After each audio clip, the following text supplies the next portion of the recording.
ఫటాఫట్ మూవీస్ చేస్తున్నారు. Congratulations thank you. ఇది యాక్చువల్లీ ఒక కోఇన్సిడెన్స్. ఎందుకంటే ఇది 2 years నుంచి వీవ్ బిన్ షూటింగ్, కానీ ఇప్పుడు ఒక్కసారి అన్ని మూవీస్ రిలీజ్ అయింది అండ్ ఇప్పుడు వచ్చేసింది అండ్ అది నా చేతిలో లేదు. కానీ ఐఎమ్ చాలా చాలా గ్రేట్ఫుల్, ఎందుకంటే ఇది ఒక డ్రీమ్ ఉంది ప్రతి యాక్టర్కి. అది యూనో మూవీస్, ఎన్ని మూవీస్లో క్యారెక్టర్స్ ప్లే, అది ఒక వేరే జానరాలో వేరే క్యారెక్టర్స్లో ఆడియన్స్కి ఎంటర్టైన్ చేయడానికి ఇది ఐఎమ్ వెరీ హ్యాపీ. అవును, అక్కడ దుల్కర్ సల్మాన్ గారితో చేసిందేమో వైఫ్గా చేశారు, ఎస్. ఇక్కడేమో లవర్ గా చేస్తున్నారు. ఎక్స్ లవర్, అనుకుంటా. ఎక్స్ కాపో లేకపోతే ప్రెసెంట్ కాపో మాకు తెలియదు, ఇంకా కొన్ని ఉంటాయి కాబట్టి సీక్రెట్స్ రివీల్ చేయను. రైట్.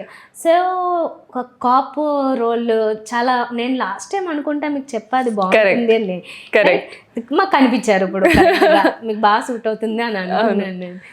మీ స్పోర్ట్స్ లో కూడా బాగానే, బ్యాడ్మింటన్, స్విమ్మింగ్, అది లాట్ ఆఫ్ స్పోర్ట్స్. అంటే చిన్నప్పటి నుంచి I have been enthusiastic in sports.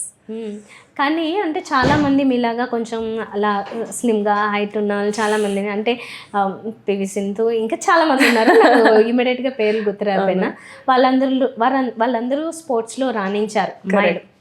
మీరు పూర్తిగా ఎందుకు వెళ్ళలేదు? అంటే ఒక పక్క మీరు బ్యూటీ పేషెంట్ ఇట్లా వీటి మీద ఉన్నారు, కానీ అటు ఎందుకు వెళ్ళలేదు? అంటే నాకు అది ఒక సెట్ గోల్ లేదు. అది స్పోర్ట్స్లో నాకు లైఫ్ లాంగ్ ఒక you know want to be into sports, అంటే జస్ట్ ఫర్ ఫన్. అది నాకు చాలా ఇష్టం, స్పోర్ట్స్ చాలా ఇష్టం. సో లక్కీలీ, అంటే ప్రాబ్లం ఏంటంటే నాకు ever since I was a kid, చిన్నప్పటి నుంచి whatever I do, I want to do it ప్రాపర్గా, సరదాగా I want to go for it. So be it sports, be it extracurricular activities or studies, if I get into it, I want to finish it. So ఇది నా problem actually, ఇది నా OCD.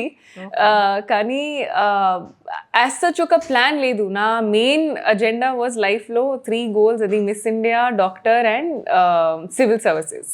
These were my goals. Sports నాకు చాలా ఇష్టం, so I did it as a hobby, కానీ never thought as a profession.